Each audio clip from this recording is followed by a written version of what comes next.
Hey stranger, I'm Lars and this is my land. In my land, I get to do pretty much whatever I want. And today I'm going to talk about one of the most groundbreaking televised performances of all time. And you're gonna listen, because it's my land. This, nothing. This has aged poorly, but this, the Beatles on Ed Sullivan, February 9th, 1964. This changed the world.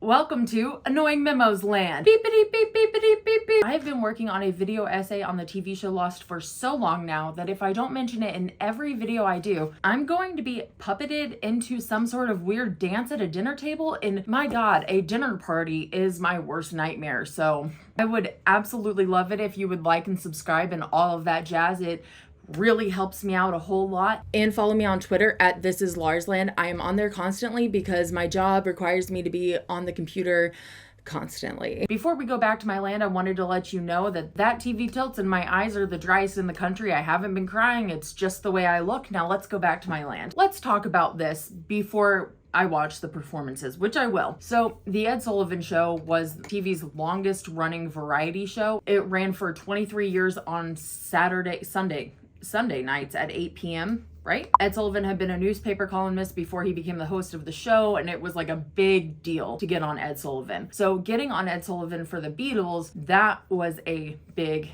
deal. There's a few myths and legends that we should probably talk about. One is that people say Ed Sullivan found out about the Beatles when he and his wife were at Heathrow Airport waiting to head back to New York as the Beatles were flying in from Sweden. They were greeted by 1,500 screaming fans, and this supposedly is when Ed Sullivan discovered the Beatles. That is not true. His talent booker, Jack Babb, actually had been telling Ed about them for months and months. The other thing is that Paul talks about how he didn't want to go to America before they had their first #1 hit. So they didn't play Ed Sullivan until February 9th, and they got their first hit in January 18th with I Want to Hold Your Hand, right? That is not true, because actually on November 11th, Brian Epstein, Beatles manager, met Ed Sullivan at a hotel. They made a deal to do 3 performances, handshake deal. The next day they had signed a contract. So that story's not true, but it's cute. And it probably was ideal. He was probably hoping that they had a #1 before they went there, but that's just not how the story went. Here comes the night of the show. It is 8 p.m. on February 9th. 73 million people watch. That is 45.3% of American households with televisions were tuned in. More than 23 million homes and 60% of all the TV watchers were tuned into Sullivan. Holy crap. That was domination records. So our boys come out, they play some absolute bangers. This is in New York City, by the way. They play All My Lovin', Till There Was You, and during this point, the camera zooms in on our guys and they introduce them. So it's,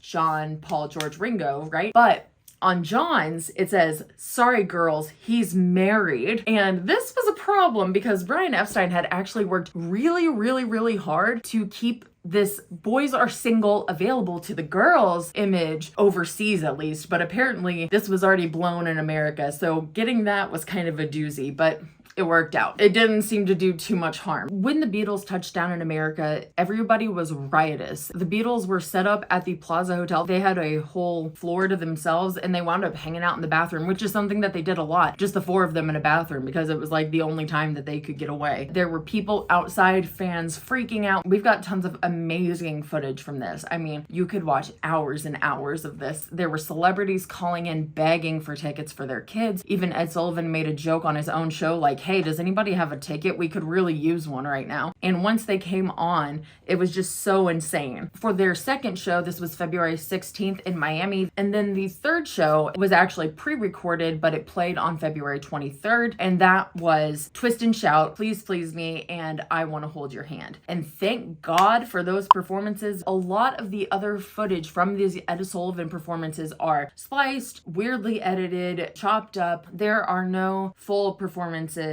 that are of good quality in any way, shape, or form at all. So it's really good that we have these because otherwise. But here's the thing. These performances are so captivating. I'm not going to be able to verbalize it to you. So we're just going to go watch them. All right. So first things first, look at my baby. Look at it. The way that I'm situated here to get some lighting, this will shake. I'm going to do my best to not let that happen, but I apologize in advance. The audio might be a little wonky. I'm having a lot of issues with this microphone. It was like $100 and I can't afford to get another one. Here's the deal with a lot of the Ed Sullivan footage. There's a ton of it, but we have only a few like really good recordings. So I'm going to show you some of the shitty ones first, and then we can talk about the really good ones. And I am not going to rein in any sort of excitement I have. I will stop as much as I want to talk about how George dances and whatever else I want. And I'm saying that out loud so I can tell it to myself as I do this. I should also mention that I only play 3 to 7 seconds straight of Beatles music. If you want to know more about that, I've explained it in the description. This was the one where they say, sorry boys, sorry girls, he's married. Hang on.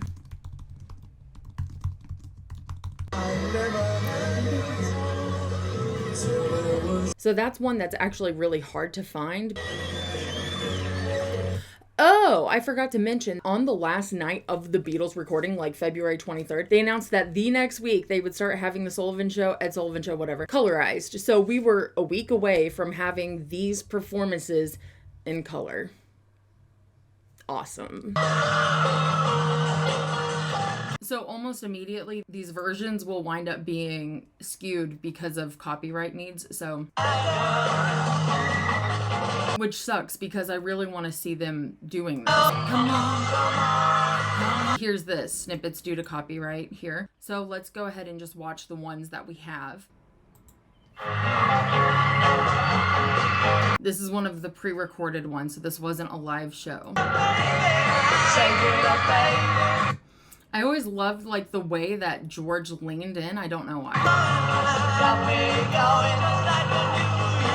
This performance is really fun because they are always looking into the crowd. We don't see that a whole lot. I don't think most of the time they could really see the audience as much when they're this big. Before they definitely could. John couldn't. There's some debate on whether or not John actually wore contacts on stage, but if he did, the one I was seeing was 1965. So you guys probably know better than I do. This is before they were sick of doing the ooh. They were still really excited about it. It's hard to stop and pause and give commentary on this one. This is such a great performance and it sounds really good. It's really fun to watch them, but it sounds really, really good. I love that they do get Ringo in some of these. So George here, he looks so completely dwarfed by his guitar versus the Hofner bass, which is actually pretty small. It's so funny. They're the same, almost the same height. They're very similar in size, but it makes George look so tiny. Ringo's like jamming. Look at this vibe he's got back here. Sorry, I have to switch the camera mode quite a bit for copyright. Right here is like the best example of George's crooked mouth smile here. It is so pronounced. See?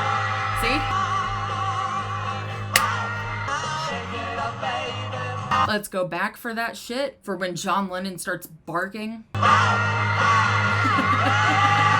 Like, you see crazy performances now. You really do. But this performance was so, not this one specifically, all of them were so controversial. I have a criticism here from a columnist here, this guy. If Ed Sullivan can find no better use for the time allotted him on Sunday night than to devote it to such exhibitions as he presented last Sunday night, I suggest that CBS TV find something else to put in this hour of prime time. Why Sullivan found it necessary to aid in the phony promotion of 4 rock and roll exponents, all of whom resembled Moe of the Three Stooges, is beyond comprehension, and why he felt it necessary to load the theater with screaming teenage girls when he normally restricts his audience to grown-ups is also a mystery. It was obvious to those who saw the Beatles, 4 young fellows from Great Britain, that they have not attained their present notoriety on the basis of their musical talents, for the sounds emanating from their mouths were anything but melodic.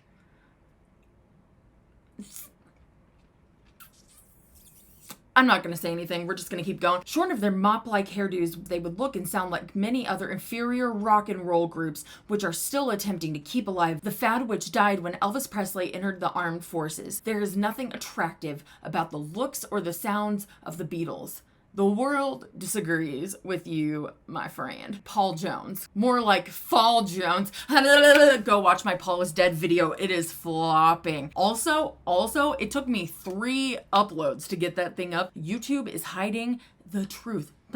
There's no reason why Sullivan should take part in this absurd campaign to make this group appear to be important. But then Sullivan's program has been on the skids for several weeks. I've noticed a general deterioration in the type of entertainment presented in at least 3 of the 4 last shows. And catering to the screaming teenagers who find this group exciting, Sullivan has shown his contempt for the vast millions who used to find his program diverting. This was Tuesday, February 11th, 1964. Jones, you can kiss my ass. So what I was saying is that there are lots of crazy performances right now. Like, there are so many crazy things that happen. Here, hang on.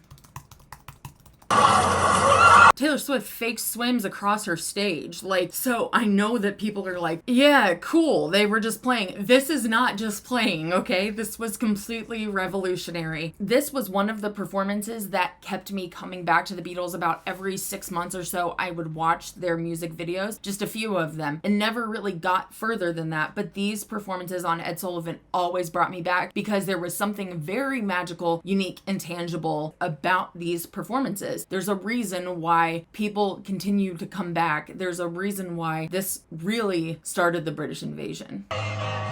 The people that Ed Sullivan had on his shows before, like, I'm not going to go look it up, guys. You won't want to watch it. Just this here. Paul going up and just like slamming the guitar. That is very new. This is very new. Yeah. Yeah. This is obviously nothing compared to the stuff that we saw like in Hamburg before Brian Epstein came in and was like, we're gonna put you guys in suits and have John stop singing with a toilet seat wrapped around his neck. They were like rude, but they did. So this is still very, very tame. Look at this smile! I love the Beatle bow. It is very synchronized. I'm not sure if that was Paul or Brian. I love it so much. It is very good. So we've got 35 seconds of All My Lovin'. Let's check it out. Look at this George little smile right here. Look at this. Hang on, no, I gotta get it up higher. Sorry. Higher, bigger, whatever. Is that impossible not to smile? Look at the way John's smiling here. Oh, why, how could I forget? Ringo here, seen nationally in the US. People were still holding their drumsticks like this. They were not holding them grip over. I'm not sure of the term. It's the way that my mom learned how to play drums in the 60s and 70s. Ringo playing this overhand grip on the drums changed everything. Nobody did that. I mean, people who were unsophisticated, weren't learning properly, probably did, but this changed the way that people played drums. It is revolutionary, and he was just being himself. Pretty cool stuff. Paul likes to talk about John's rhythm section in this song because it is so intense, just constant. John Lennon is one of the best rhythm guitarists of all time. Fight me. Okay, let's see if we've got, I don't think we've got a full one of it. Look at the way that George and Paul go down at the same time here. Look. I'm sorry. I watch this stuff too much. I have a lot of footage on my Beatles folder just of them like tapping their toes at the same time. If you're new to my land, you need to know that I simp George Harrison on the harmonies. They sound so good. They sound so good. If this performance wasn't publicly available the way that it is, I would not be here, neither would you. Let's roll. It starts so hard. I invite everyone to take a look at George's feet for a minute. I've got a cat in here, by the way. This could get rocky in any second.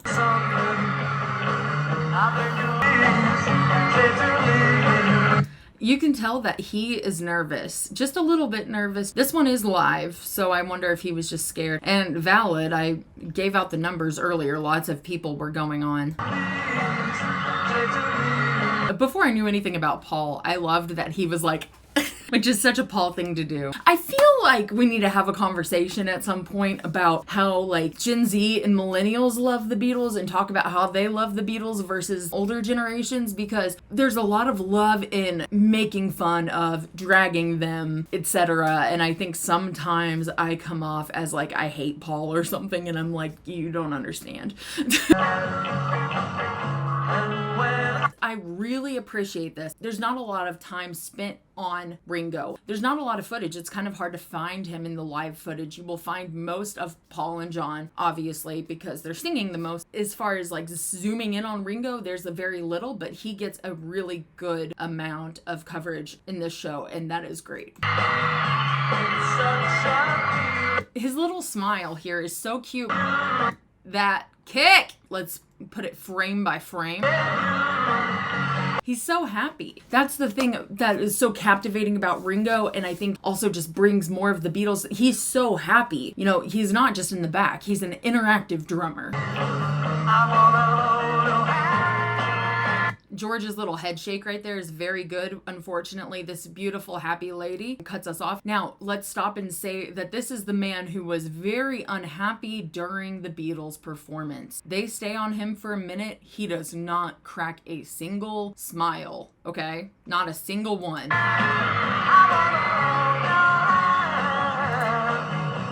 Parents just don't understand.